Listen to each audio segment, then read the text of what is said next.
Estamos apresentando Plenitude, numa nova temporada. A apresentação Iraci Campos. Olá, queridos amigos, nossos telespectadores, como é bom estar com vocês, sempre juntinhos ali, ó, entrando em plenitude, junto de Joana de Ângeles. E hoje nós temos assuntos da atualidade novamente, porque estamos em nova temporada. E nessa nova temporada, tudo que está acontecendo, que está populando aí pela mídia, a gente traz aqui para conversar, para discutir. E hoje nós trouxemos uma convidada muito querida, uma convidada do coração especial, que é a psicóloga Rafaela Barbosa. Seja bem-vinda, Rafaela, ao nosso programa. É um prazer enorme, é uma honra estar aqui sentada com você nesse dia. Ah, é uma alegria. E o tema que a gente vai falar hoje, feminicídio, é um tema realmente pesado, difícil, mas não se pode esquivar, não se pode fugir e tem que falar, e falar muito. E para isso nós trouxemos ela, que se especializou nesse socorro, nesse atendimento. Rafaela, o que fez você, como uma psicóloga, se especializar nesse tema? Então, uma boa pergunta. Esse tema, né, as pessoas pensam que ele vai abranger mais uma parte jurídica, né? E vai, realmente. Porém, eu fui convidada por uma emissora porque estava se divulgando muito, na época, casos seguidos e bárbaros de feminicídio para dizer quais seriam as consequências para os órfãos desse feminicídio. Ah, porque existe uma diferença entre quando uma mulher morre, de repente, num assalto, numa coisa normal, e ela morre num ato onde tiraram a vida dela numa relação, né? Exatamente, perfeito. Quem tirou foi o próprio pai daquela criança. E aí me convidaram para falar sobre esse assunto.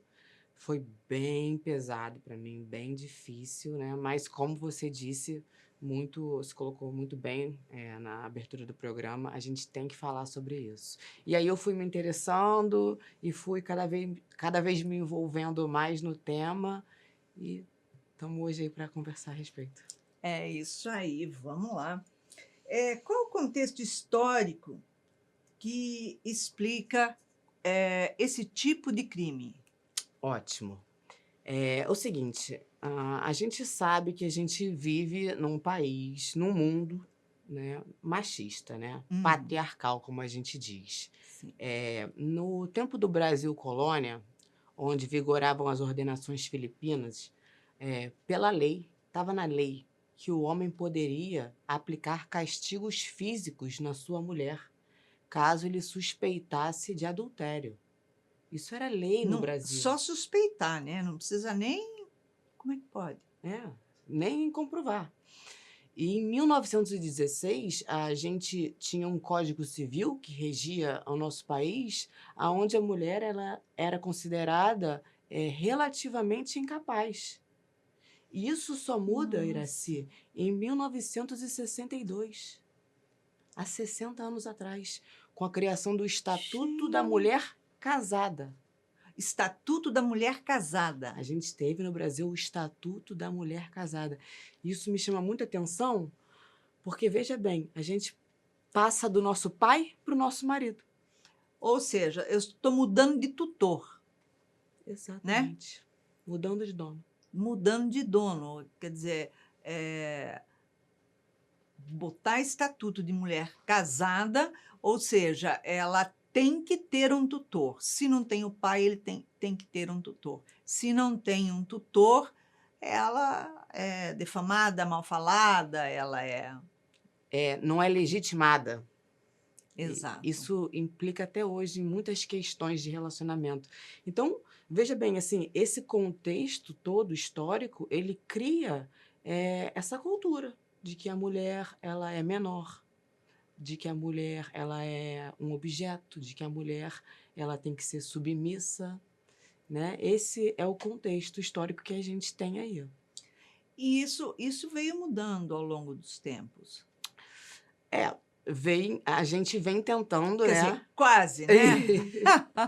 Nós mulheres, por exemplo, você, uma mulher empoderadíssima, então, assim, e além disso, se você me permite, é muito importante a gente comentar sobre uma mulher chamada Maria da Penha Maia Fernandes. Opa! Você disse, né, que isso vem mudando, e essa mulher, ela é um mártir, né? Um símbolo dessa mudança. É o maior símbolo, talvez. Daí que surgiu a Lei Maria da Penha. Exatamente, da história dela. E qual foi a história dela? Vamos falar para o público poder. Ótimo, vamos falar.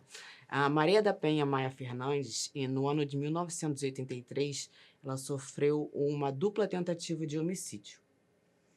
Ela tomou um tiro nas costas, foi alvejada com um tiro nas costas, enquanto ela dormia. Esse tiro, além de... covardemente. Muito. Esse tiro, além de atingir as vértebras, de lacerar a medula dela, deixou ela paralítica, né? Sim. E aí ela passou 4 meses no hospital, só que o marido alegou que era um assalto. Ela estava dormindo, então ela não viu de onde veio o tiro. E aí ela retorna para casa. 15 dias depois, ainda sobre o mesmo teto do seu... algoz, né? Do seu algoz, perfeito. Ele tenta eletrocutar ela no banho. Que isso? E ela sobrevive novamente. Eu fico até arrepiada. Caramba! Ela sobrevive novamente. E aí ela consegue, porque nesses 15 dias ela estava em cárcere privado.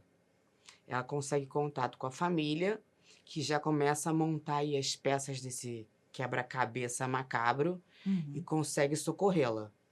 Certo. E aí, em 1991 só, 8 anos depois, que esse homem é levado a julgamento. E ela continua convivendo com ele? Não. A família conseguiu retirá-la. Nesse tempo ela escreve um livro, né? Certo. Até fica uma dica aí para quem se interessar mais sobre o assunto, relatando os fatos, porque aí eles já conseguiram constatar que não tinha nada de acidente, de assalto, era ele tentando, né, realmente tirar a vida dela. E aí, em 1991, 8 anos depois só, que ele é levado a julgamento. Certo. E aí ele é condenado por tentativa de homicídio a 12 anos. Só que ele sai pela porta da frente do fórum. Gente, que isso? Os advogados conseguiram manobras, né? Que aí eu não consigo... nas entrelinhas, né, da justiça, a gente sabe sempre que cabe um recurso, outro... Perfeito, foi isso, se eu não me engano, foi recurso. E ele sai. E aí, em 1996, mais 5 anos de luta, que Maria da Penha Fernandes fica, mais 5 anos de luta, ela consegue ter um segundo julgamento, onde ele é condenado novamente a 10 anos dessa vez, e os advogados encontram erros nos ritos do processo.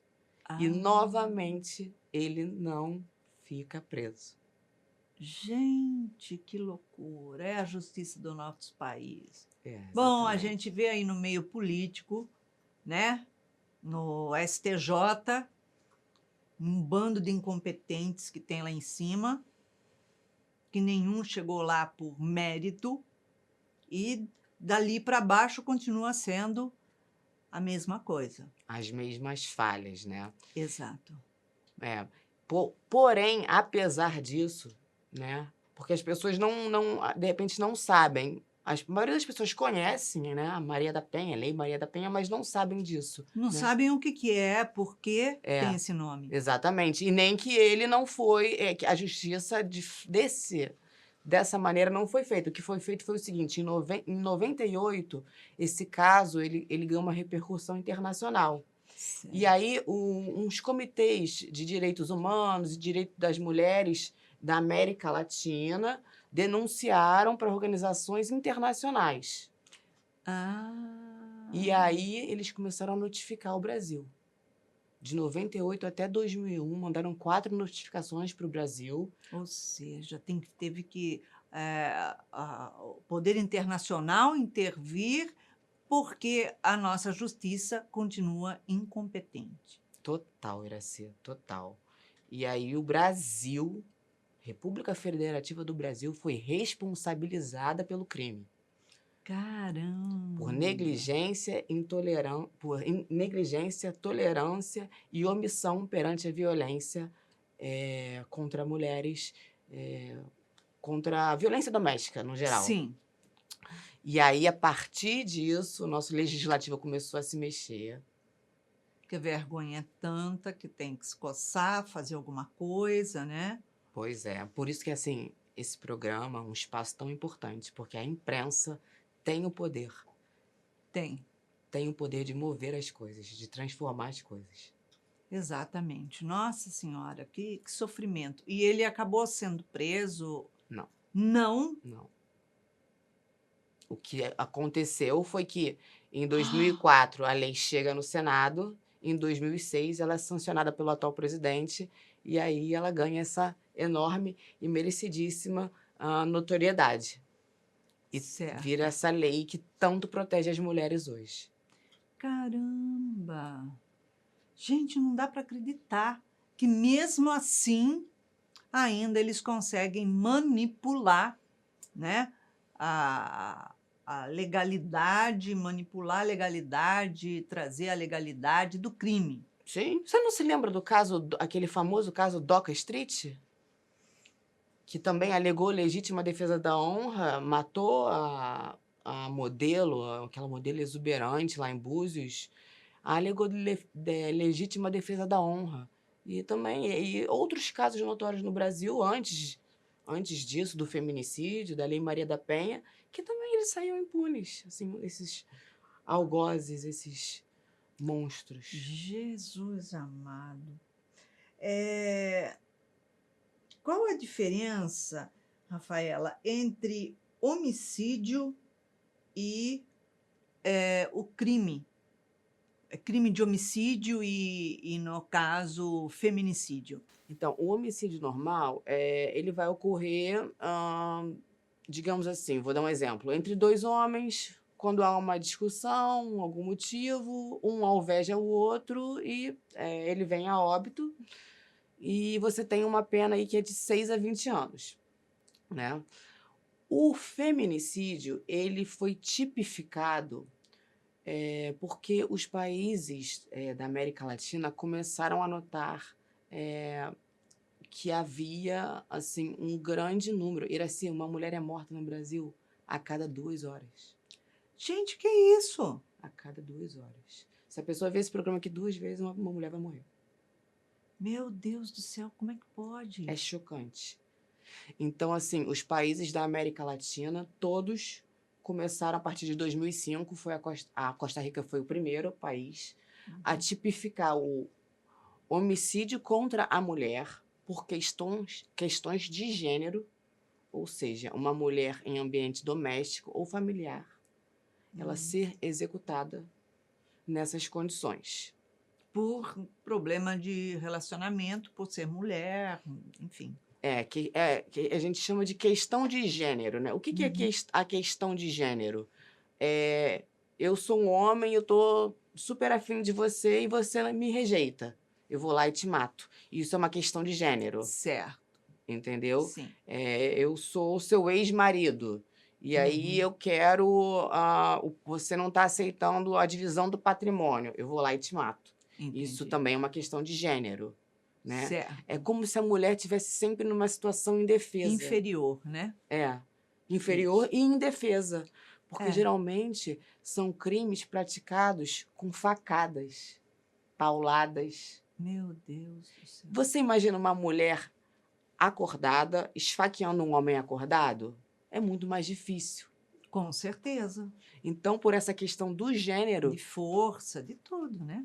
Exatamente. Então, por essa questão do gênero, da força, da fragilidade, entre aspas, da mulher, o homem mata. Então, isso é considerado a questão de gênero. Entendi. Tô conseguindo Sim, ser clara? sim, tá ótimo. Que bom. Bem entendido. Que bom. Então é isso. Então, o Brasil foi o último país, é claro, a adotar a tipificação de feminicídio. Nós sempre, né? Com a Atrasados. lanterna, né? Sempre com a lanterna atrás. Sempre com a lanterna atrás, sendo que nós somos o 5º país no mundo que mais mata as nossas mulheres.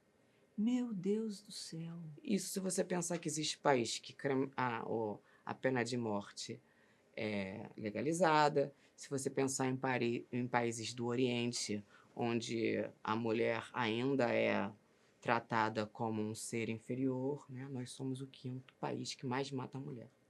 Mesmo assim, fomos o último país da América Latina, o 16º país. Só em 2017 que a gente adotou o feminicídio como um tipificador. E aí passa a ser um crime qualificado. Então a pena aumenta. A pena passa até 30 anos. Ah, tá. Mas a gente sabe que com todas as formas que tem de se recorrer e de entrar com, sei lá, habeas corpus, outros pedidos, alguma coisa, acaba atenuando, né? Bom Acaba, comportamento. sim. Mas mesmo assim vai atenuar menos, né? Com certeza, pelo menos, porque 10 anos não era nada. Não é nada. Meu Deus do céu. Nem para nós, né? Nem Que fale. somos, acreditamos na eternidade, não é nada 10 anos, né? Porque não muito, agora, recente, acho que ano passado, se eu não me engano, uma juíza foi morta pelo marido aqui na Barra de Tijuca, né? Sim, foi, verdade, E verdade. aquilo é um feminicídio, foi sério. Um feminicídio, sério. Deve estar em trânsito o processo, né? Como o nosso país tenta sanar esse problema? Não sei se tenta muito, né? Eu acho que ele foi mais pressionado, né? A aderir ao qualificador, como a gente acabou de conversar, a criar essa legislação que protege a mulher. Ele foi pressionado, né, como a gente já conversou, por organizações internacionais de peso. Então, assim, eu vejo mais essa esperança na sociedade. Esperança nas pessoas que estão ao redor ali presenciando a iminência de um crime acontecer, sabe? É o vizinho, é o colega, é a amiga, a prima, o parente que está vendo que aquele homem ele está abusando física, psicologicamente, sexualmente, patrimonialmente, sabe? Homens que cortam as roupas da mulher para a mulher não usar. Tudo isso é violência contra a mulher. Com certeza. Então, eu creio mais que, assim, além da criação da Maria da Penha e da tipificação como feminicídio, não vejo a gente indo muito além disso, a não ser na iniciativa de ONGs, né, que a gente vai ter aí, por exemplo, um homem que ele sofre a denúncia por estar cometendo a Maria da Penha.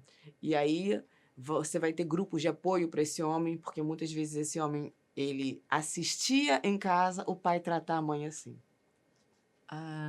Isso é um dado, é um E isso é fato. uma coisa seríssima, porque aquilo está nele desde criança e ele faz até inconscientemente. Ele aprendeu que é desse jeito, né? Sim. Então você vai ter grupos de apoio para mulheres que sofrem relações abusivas, né? Que vão vir a culminar alguma fatalidade, de alguma maneira.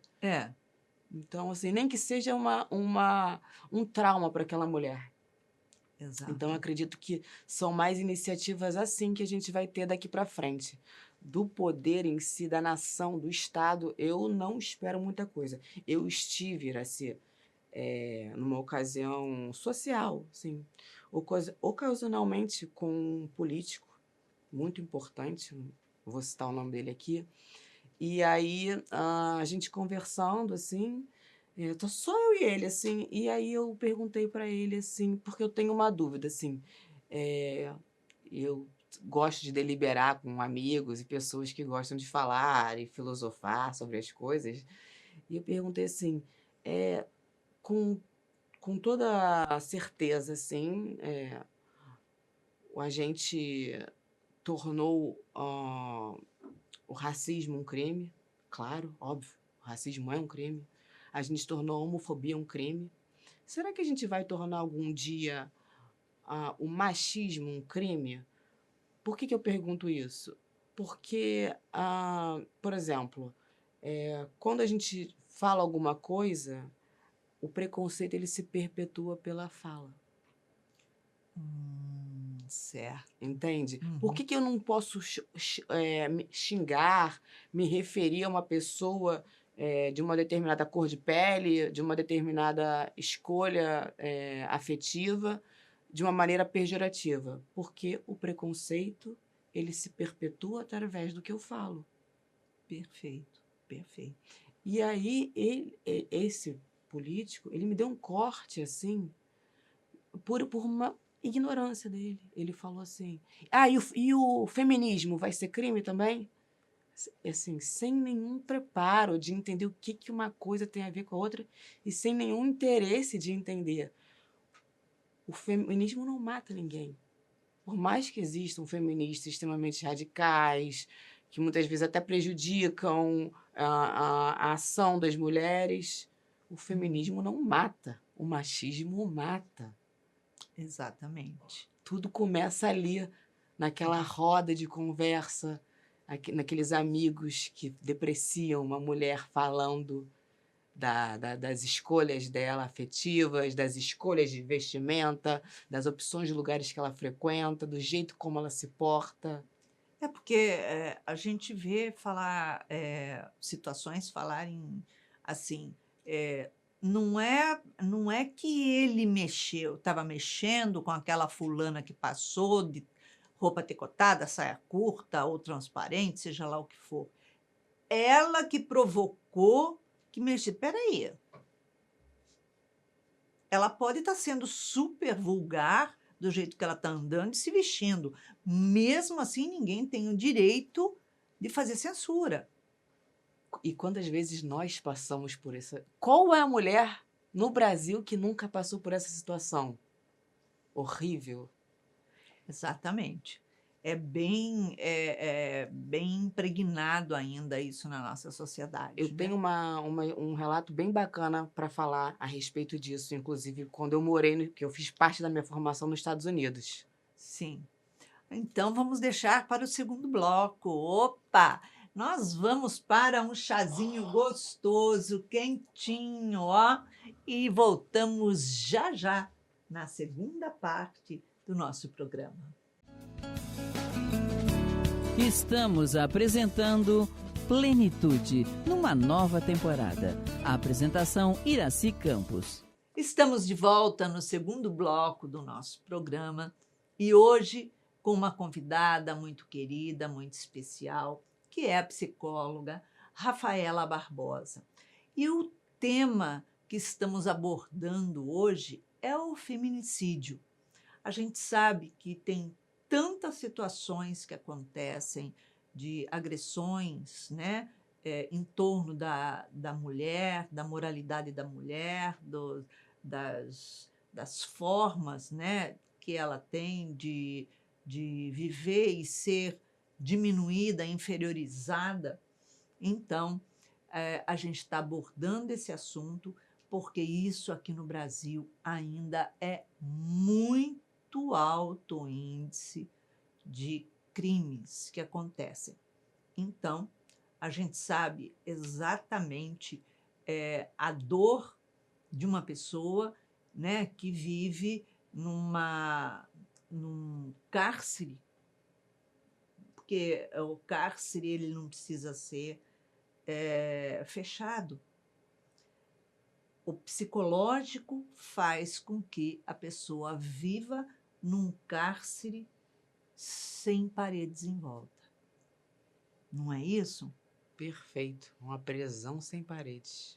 Exatamente. E dessa forma, a mulher acaba sendo colocada submissa por medo. Sim, é porque é minada todas as forças dela, toda a autoestima dela, né? Certo. Desde o ato do homem proibir a mulher de trabalhar, até ele subjugar ela de todas as formas, dizendo que ela é incapaz, dizendo que ela nunca mais vai arrumar ninguém, dizendo por ela ter um passado que ela é palavras chulas. Uhum. Então, assim, por mais que a mulher ela não acate, ela discorde, de alguma maneira aquilo ali ela absorve e aquilo ali vai minando a força dela. E ela se sente, como você falou, perfeitamente. Além de numa prisão, ela se sente condenada a viver ali, a viver aquela situação. Ela não tem mais forças. Por isso que é fundamental que a gente, em briga de marido e mulher, meta a colher. Exatamente. Entendeu? Essa expressão por que o crime de feminicídio ele é assim tão exacerbado? Porque é um crime que acontece dentro de casa. As mulheres são mortas em espaços fechados, enquanto os homens são mais assassinados em espaços abertos. O homem morre na rua, Certo. a mulher morre em casa.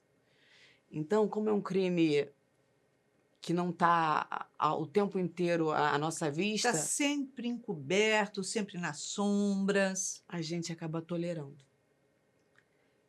Ao ponto da gente cunhar a expressão. Então, eu falo a gente de uma maneira assim, né? Porque Geral. o geral. Da gente cunhar a expressão. Briga de marido e mulher não se mete a colher. Eu meto a colher, eu falo para os meus amigos, eu perco a amizade, mas eu não abro mão dos meus valores. Com Que certeza. você não pode, de maneira alguma, violar, principalmente, como você disse, primeiramente, a mente dessa mulher. Né? Exato. E assim, a gente, como mulher, a gente tem que, desde o começo, detectar. Uhum. Se esse homem não te bota pra cima, se esse homem não te elogia, se esse homem não quer estar com você, ser seu companheiro, não entre, não embarque nessa relação. Você vai se emburacar, você vai entrar num poço. Exato. E assim, o final do poço não vai ser suficiente. E aí a mulher fica esperando por um milagre. Muitas vezes essa mulher, ela tem características específicas, ela é uma salvadora. Comigo ele vai ser diferente. Isso é algo muito sério, porque muitas vezes elas ficam esperando. Não, ele vai mudar. Não, ele só estava nervoso, por isso que ele agrediu, seja fisicamente ou verbalmente, né? É por isso que ele agrediu, ele Ele só me estava ama. nervoso, ele tem ciúme de mim, então por isso que ele me agride. Situações assim bem carregadas, né? Exatamente. Por isso, inclusive, que o feminicídio foi, né, tipificado por ser um homicídio com questão de gênero, para os homens pararem de alegar, na hora de se defender, que mataram por amor. Como você mesma diz, quem ama não mata. Não mata. Né? De jeito nenhum. Como a gente já citou, as mulheres, elas amam loucamente. Você tem aí, teve numa novela até, tem um grupo muito famoso de apoio a mulheres que amam demais. Mulheres que amam demais anônimas, MADA, que faz um trabalho maravilhoso com mulheres em situação ruim, em situação de risco. Essas mulheres amam demais, mas se você for pegar estatisticamente, a quantidade de mulher que assassina o seu companheiro, o seu ex-companheiro, ou o cara que não quer ser seu companheiro, ela é irrisória. Comparado ao índice da mulher, nossa, Sim. com certeza. Você citou de um assassinato que houve aqui na Barra da Tijuca. Eu me arrumando ontem para vir para o Seja, rapidamente, estava passando na televisão um caso de feminicídio. É muito, por incrível que pareça, é uma palavra errônea, mas é assim que está na cabeça das pessoas. É muito comum, mas não é a palavra certa. É muito frequente. Isso sim.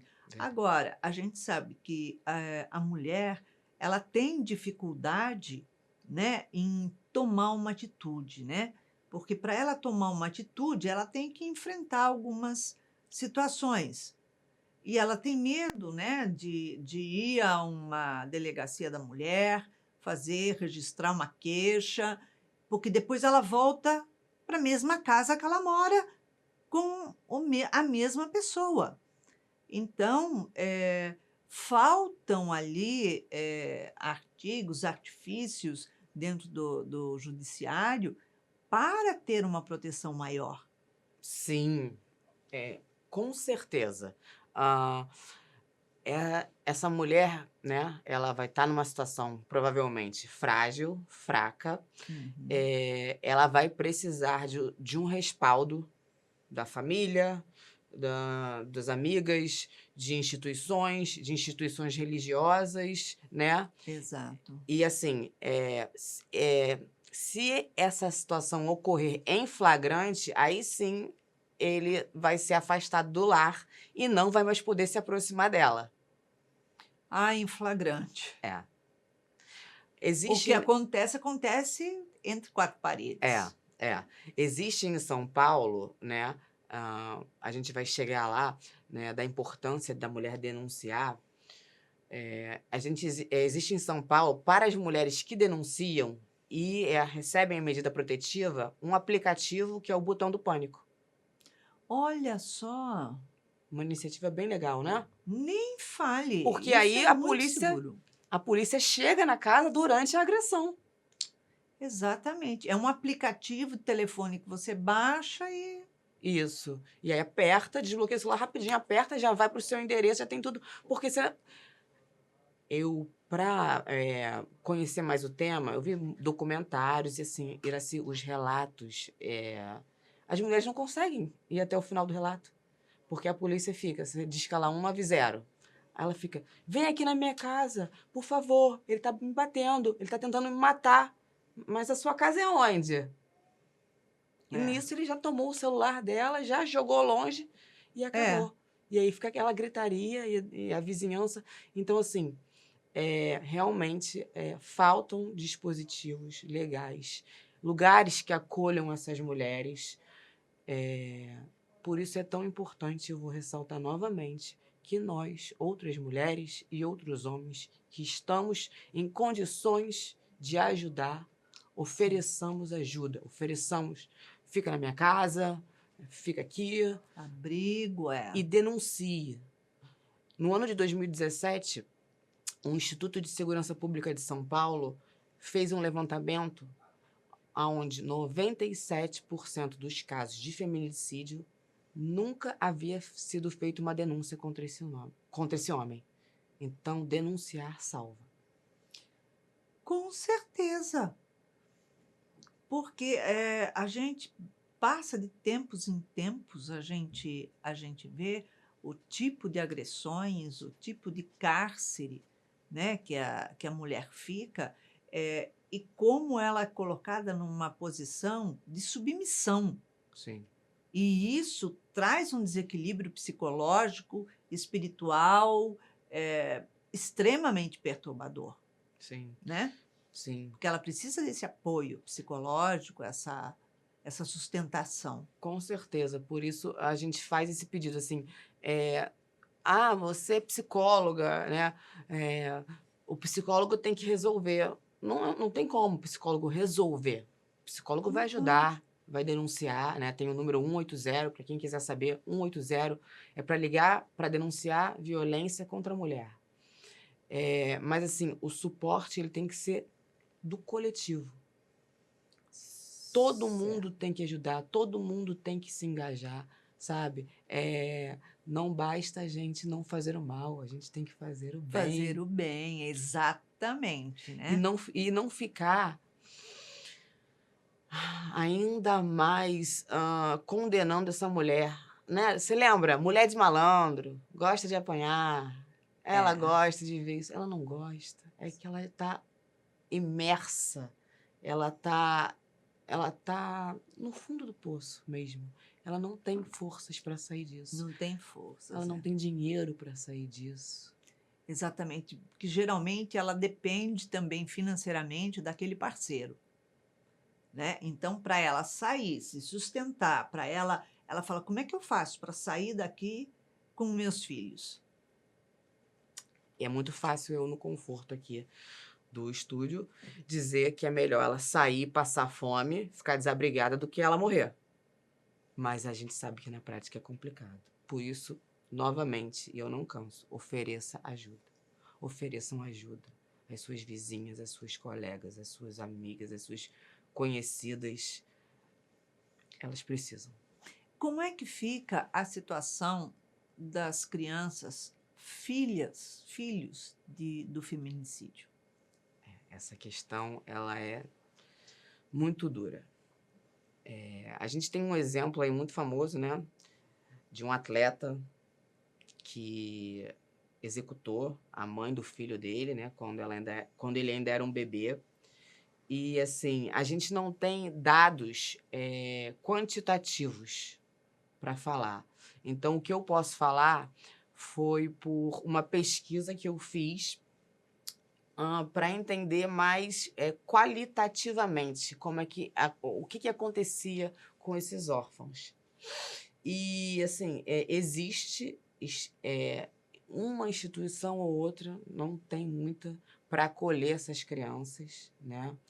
Porque muitas vezes, assim, elas sim, obviamente, ficam traumatizadas, né? Depende muito da idade também, se ela tem idade para entender, como esse atleta que eu estava agora me referindo, o filho era neném, então ele não entendeu lá no momento o que aconteceu. Sim, A gente não sabe se foi na frente dele, muitas vezes é na frente do filho que acontece, dos exatamente. filhos.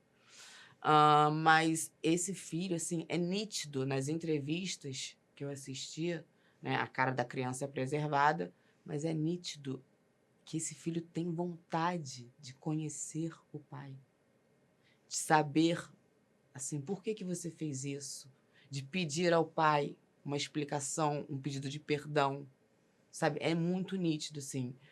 Qualquer um que assista, tanto que ele quer ser atleta igual o pai. Você vê Olha só. como que é o amor verdadeiro, puro, a ponto de perdoar um homem que ceifou, sem pena alguma, a vida da própria mãe. E geralmente, quando acontecem situações assim, essas crianças, esses filhos, eles são encaminhados para abrigos, eles são encaminhados para outros familiares tomarem conta. De Tem a assistência psicológica, psiquiátrica? Uhum. Então, vai depender do caso, né? De preferência, vai para os avós maternos, Certo. quando possível. Se não, tios, e, no último caso, instituição, né? Porque a família sempre vai suprir mais Emocionalmente, né? emocionalmente, essas demandas desse jovem, dessa criança.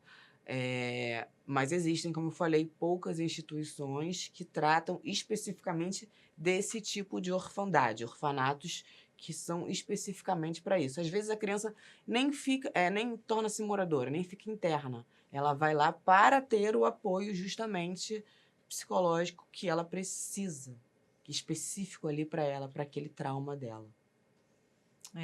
Realmente é muito doloroso uma situação dessa. E o nosso país, sendo o quinto país, né, em termos de crime do homicídio, do feminicídio, Deveria ter inúmeras formas de acolhimento, deveria ter inúmeras formas de estruturação para receber essas mulheres quando elas conseguem escapar, fugir, né, de situações assim extremamente dolorosas, né? Isso, exatamente. Mas como a gente abriu dizendo, né, é uma questão ainda muito cultural, impregnada. Agora, o homem, ele é ouvido?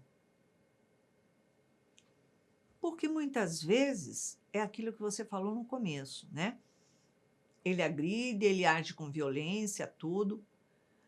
Mas por que ele não separa daquela mulher e vai embora? por que que ele permanece ali dentro daquele lar onde tem brigas constantes, violências constantes, e ele permanece atrelado nesse relacionamento? Certo. É, eu posso dizer assim, sem titubear, porque ele se sente o dono e ele não se sente ameaçado nem um pouco, né? Nas minhas pesquisas, novamente, eu li e vi relatos dele falando, ela tem que ficar comigo porque ela é minha, porque eu que banco a casa, né? É, é, justifica através porque eu amo. Não, ele não ama. Ele é Não, obcecado, ele tem o exatamente. ego muito aflorado, Uhum. ele não tem nenhuma maturidade psicológica para entender um não, para suportar uma rejeição. Então, assim, a mulher, ela não vai ser um empecilho para que ele volte ali para o reino dele, né? Uhum. Para o lugar onde ele manda e desmanda, e a comida dele tem que estar pronta, e a roupa tem que estar do jeito que ele quer, e a televisão dele tem que estar do jeito que ele quer, e a cerveja, e ele chega, ele sai, se for um homem farrista, ele faz e acontece. Então, assim, é, como a gente falou, ele muitas vezes ele viu esse tratamento vindo da família quando ele teve pai, porque a gente sabe também que, né, muitas vezes são homens que são fruto de abandonos paternos. Sim. Então, assim, ele não tem consciência. E, novamente, como a gente já falou, existe essa cultura na roda dos homens ali, nas conversas dos homens, onde o homem ele tem que ser assim. Ele não pode ser frouxo, ele não pode abrir mão da mulher dele, da casa dele, do lugar onde ele manda. Vai o quê? Voltar para a casa da mãe dele? Vai se virar sozinho? Eles, infelizmente, têm esse pensamento. E também acho que não tem, depende do lar que ele vem, do meio que ele vem, ele também não tem estrutura psicológica para se manter em pé. Ele acaba dependendo, se sentindo dependente daquele relacionamento, porque como ele manda, ele se sente seguro, então ele se sente forte, né? Então, se ele sai dali, muitas vezes, aquele homem é uma florzinha. Muito bem observado, não tinha pensado nisso, mas faz todo sentido, né? Ele se retroalimenta, Isso. faz todo Para que ele sentido. possa, se sentir macho, forte, corajoso, se sentir o dono, né, o senhor, então ele diminui, ele humilha, ele, enquadra ela dentro dos parâmetros dele, de limitações que ele oferece para ela. Nossa, faz todo sentido. Ao invés de buscar uma relação saudável na qual ele vai ser um par e vai se equiparar à mulher, né? Faz Exatamente. todo sentido, Iraci. Perfeito, brilhante. Rafaela, qual a principal queixa das mulheres que procuram, seu consultório, num relacionamento? Certo. Então, principalmente são queixas de violência patrimonial e queixas de violência psicológica, né? Eu creio, Iraci, que existe também muito da violência sexual.